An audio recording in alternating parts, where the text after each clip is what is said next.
Welcome again, friends. We are going to talk now about the political formations in this particular period, that is Sangam post-Sangam period, and see whether there was an emergence of state or not. Now, the period is associated with chieftaincies and maximum at the beginning of early state. Tamilakam was divided into three kingdoms, as I've already mentioned, Cheras, Cholas and Pandyas. Megasthenes mentions Pandya kingdom and says that the kingdom was celebrated for its pearls, a point that I had already mentioned earlier. We are also made aware of frequent conflict between the Cheras, Cholas and Pandyas. According to some scholars, this might have given ample scope for composition of the war poems which are there in Puram. Some of the chiefs are said to have participated in the Mahabharata war. Now, friends, this is obviously not true and should be understood as an attempt on the part of mythographers to give antiquity to the kingdoms in the south and underline their claim to the status of heroes. Now, what really was political formation in early Tamilakam? The question that looms large before us. Was it chieftaincies or was it a full-fledged state system? This has been an issue of debate among scholars. While generally in earlier studies, political formation of the period was shown to be characterized by the emergence of monarchies, recently scholars prefer to use the term chieftaincy to describe the political setup of the day. Once again, I'm coming back to arguments of Rajan Gurukul, who has made his arguments on a couple of points. First, he says that the social formation of this period does not allow adequate stratified relations. Second, proper sense of territoriality was also lacking.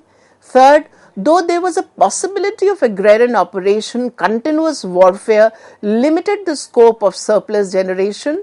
Next, there was no semblance of proper system of taxation as can be found in northern states. Now, that is a fact. The way taxation was formalized around this time in North India, friends, we do not get the similar kind of account in South India.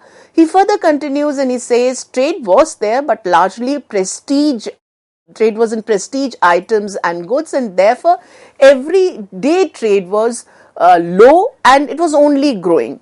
All these factors would preclude the formation of a full-fledged state system as it happened in case of, say, the Pallavas a little later and Cholas. So generally we are coming across the idea of an early state only. But there are other scholars also, such as Karashima, who believe that the complexities of the early state societies were prevalent in early centuries of the Common Era in Tamilakam region. In fact, the South Indian rulers of the time are actually compared to the rulers of the Satvana state. Now, there were studies conducted by scholars such as B.D. Chattopadhyay way back in 1987 that noted that even the Satvana state at that time, in the beginning of the Common Era, can only be called a modest one, and it was sharing Deccan with several small chiefs. Now, the idea is if this could happen around the same time in Deccan, similar phenomenon could have happened here too. So, the possibility of many chieftaincies existing along with or under South Indian rulers cannot be completely eliminated. The question, again a question in our mind, what were the Tenais most conducive to the emergence of this state? Now, friends, you would wonder that why am I asking this question? The rationale is very clear. Till you have a perennial supply of resources and revenue, a state system cannot exist. Without these, that is the Tenais, especially the agrarian in the agrarian belt, the state system could not have really flourished. So the two Tenais which would be very essential for the chiefs to assert their authority over would be Marudam and Neyathal. But resources from other Tenais would have been equally important. In fact, the Ventas is the term that is used for the crown king or prince, would have had their eyes on these as well, even when they may be basing themselves in the agrarian belts and in the coastal area. According to another famous historian, Champak Lakshmi, it is not a matter of coincidence that the earliest ruling families or crown kings who are Ventas, as they are described in early Sangam Tamil literature emerged in the Marudam Tennai, and which is represented as the fertile agricultural tracts of the major river valleys. In fact, the earliest towns also arose in these tracts along with ones in Neyathal. Neyathal are the coastal areas. Such centers were consciously developed by the ruling families. Just to give you some examples, the two Tennais that were dominated by the Cheras there were at least these two Tennais were taken hold of by the Cheras in the Periyar Valley.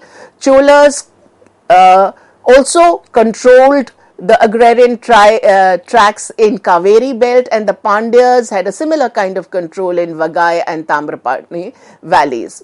What were the important towns that arose in these Tennais? The Marudam was marked by an inland town of political and commercial importance, as well as in the Neyathal area. So, in context of Cholas, this would be Urayur and Kaveri Pattanam.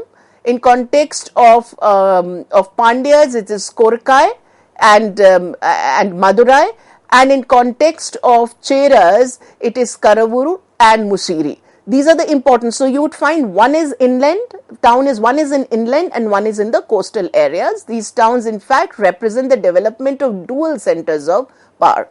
Let us also take a look at the administrative importance and what was the kind of administrative system that happened at this time, and whether Vedic rituals had any relevance in that kind of a state chieftaincy and state society. The hegemony of the Ventas, the crown king, was rather loosely held, at least in the beginning of the Sangam period. Patronage of Vedic sacrifice and patronage to performance of Vedic sacrifice and patronage to Brahmins was not an intrinsic part of the legitimation process in this period. However, we do get evidence of both in the Sangam anthologies. Friends, a little later, when we come to a far more evolved Pallav, kingdom and the Cholas around the 8th and the 9th centuries, we find that Brahmins would have a very, very major role in performance of Vedic rituals there and in legitimation of the rule there. But in the period that we are studying right now, the Sangam and the post-Sangam period, it is barely coming up. And yes, as some scholars say, so what if there were Vedic sacrifices happening at this time? During the Vedic sacrifices, most of the goods, most of the dakshina would be given away in form of resources to the Brahmins. And also when there was continuous intertribal warfare and war loot, all this was there, then the chances of securing your resources also was limited. In fact, some scholars tell us that along with agriculture and a control over trade, looting and warring activities remain very important as supplements to their income. Each of the Ventar commanded some core agrarian area or trade route that I've just mentioned. We've talked about the Cholas and we've talked about the Cheras and Pandyas. In context of Cholas, as I mentioned, Kaveri, control of Kaveri belt was very well known. We have some stories about how the very famous King Karikal tried to control floods in the area by raising the embankments. The similar process happened amongst the Pandyas and Cheras, and I did mention the Cheras tried to take control of the problem of piracy, tried to resolve that, which meant that each of these areas was extremely important for their own survival. Let's take a look at the social profile of the ruling elite. Among the three important ruling groups, Ventar or Vendar were usually considered to be the kings, and they are at the top of the hierarchy. These were followed by Vellirs. Vellirs were the chiefs. Another term used was Mannar, sometimes for the Ventar, sometimes for the Vellirs. But under Vellirs came Killars. Killars were still lower chiefs. It is repeatedly mentioned that there were only three families of Ventas, the Cheras, Cholas and Pandyas. So clearly the term Ventar is for a monarch, for a ruler. While there could be many Vellirs and Killars, the three Ventas were often referred to as the overlords of the Tamil region. while the chiefs dotted the hilly, semi-hilly, at times fertile pockets too. Each chief ruled over a very small area and was often subordinate to the Ventar as a warrior or captain. What kind of monarchical setup was there under the Ventars? The chieftaincies translated gradually into early state. Monarchy came to prevail as a form of government, but there are scholars, once again I am naming Champak Lakshmi here, who are still not convinced that they can be referred to as kings ruling a full-fledged state structure. She asserts that the Ventars could only exercise limited control over the agricultural tracts and depended on the tribute and plunder for their sustenance. However, the evidence of writing, sophisticated literature, urban centers, specialized crafts, long-distance trade suggest otherwise. The reference in poems to the kings making, gifts of gold, gems, muslin, even horses and elephants suggest that there was a differential access to and control over resources. Yes, friends, we are really talking about a stratified setup. The king was the head of the government and he was known as Vendar because he had definitely got control over many more resources. Now, when we look at this institution of kingship, what do we find? As a head of the society, he performed functions of beginning of the festival of Indra, which was inaugurated. There were dance performances and so on. This was a festival that would continue for almost a month, and this actually coincided with certain seasonal cycles as well. Scholars suggest that king assumed important titles at the time of coronation. Each of the three kings, kingly clans actually supposed to have their own special insignia, which comprise flowers, tree, drum is very important, umbrella, which were all considered very sacred, but at the same time are also there to offer protection against attacks. King was responsible for maintenance of law and order in his state. He had a set of advisors around him. Whether he always accepted their advice or not, we are not sure, but the counselors were certainly very, very helpful to him. The king's court is mentioned very often as Aram Karanvayum, the assembly where the justice was meted out. The composition of this is not very well known, but we know that there is a reference to military camps also and military commanders like Inati working for the kings, and there were also references to some other officials like Kaviti. Who were known for their integrity and freedom from bias. So are we talking of king becoming despotic at this time? Certainly not, friends. That could not have been the case. As it was saying that kingship was actually emerging out of tribal chieftaincies. Srila Paddikaram mentions two types of councils, Aimparun Kulu and Enpereyam. The first was a council of 5 people. Again, they were possibly ministers and there to help him out. The other council actually had around 8 members in it. These councils must have worked to exercise some kind of checks and balances even at the local level. So what we find is that the king is there. He has a council who has to advise him. So possibly he's taking advice of them. Possibly there are checks and balances working. But another very interesting development is beginning at this time. What is that? We find that there's a gradual trend to associate the king with divinity, and that's important because the moment you start comparing the king with divinity, you are investing him with a lot of power. I'll quickly go over the 3 important kingdoms just to give you an idea about how the working happened there and who were the rulers. The Cholas had 2 political centers. One was at Urayur, which is Tiruchirappalli, and in the interior, and the other at Kaveri Pattanam, which you are familiar with. Urayur was an important center for textile production also.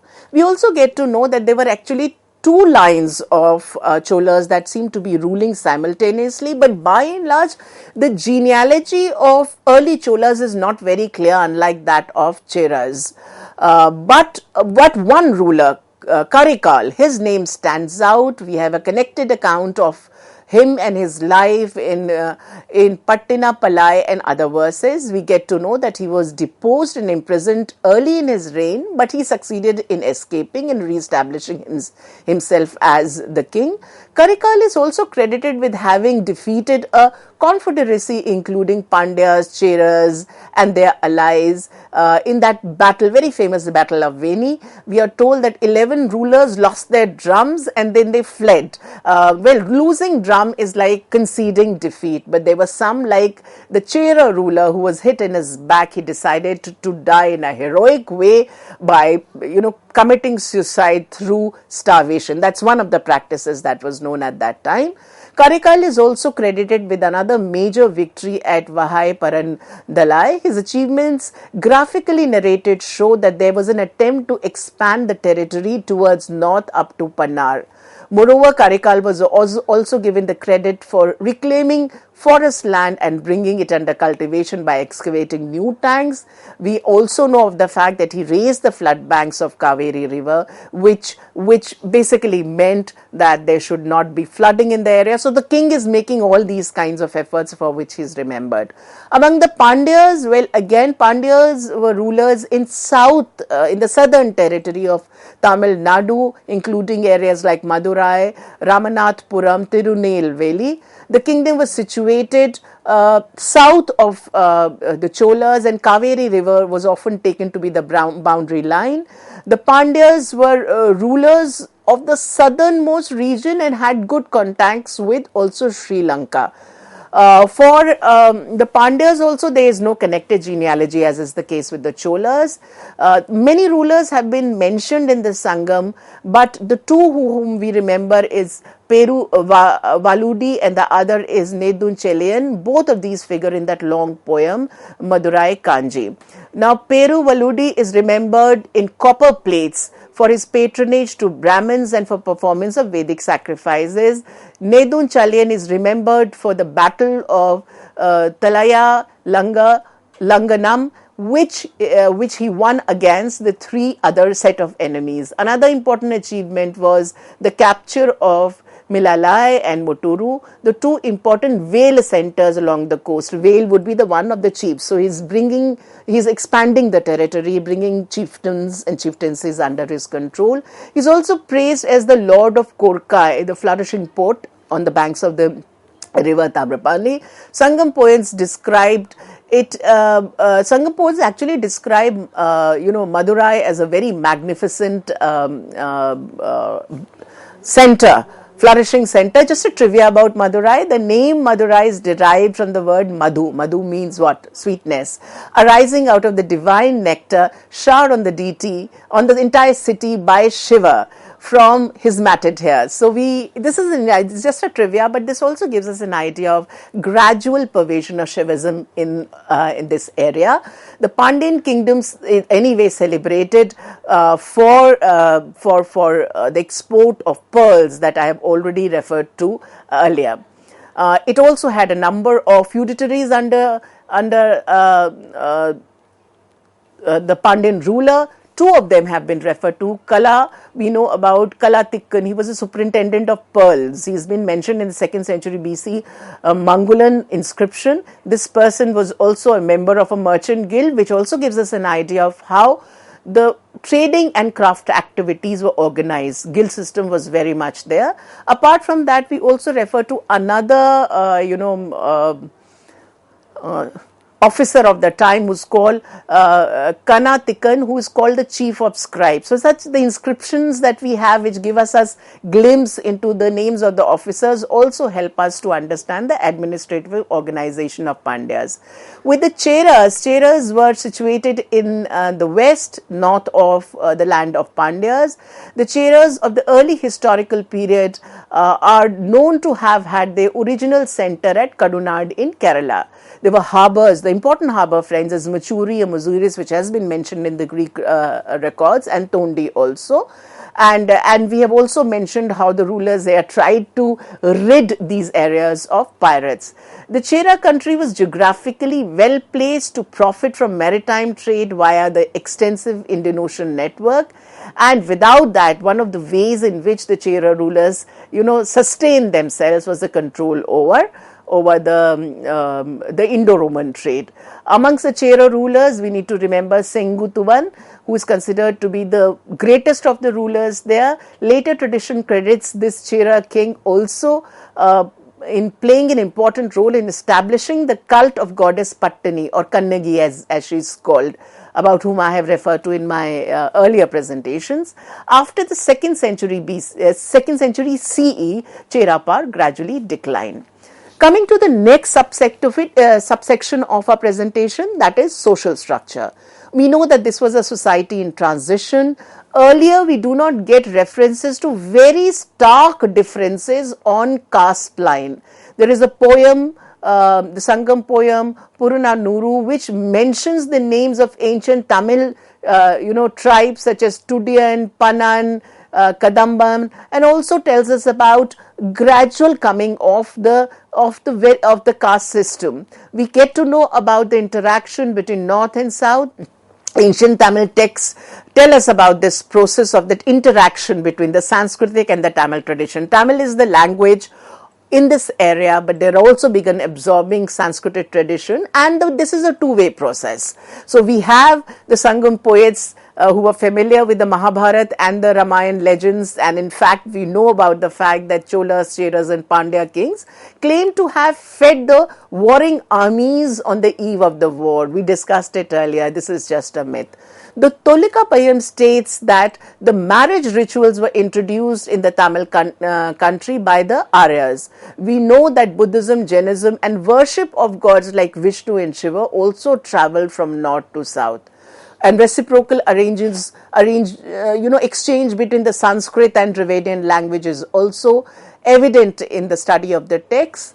According to, again, a very well-known scholar from South India, Nilakanta Shastri, the epic Puranic tradition contains several legends about Agastya, Rishi Agastya and Parshuram, connecting these sages with the Trans-Vindhyan region.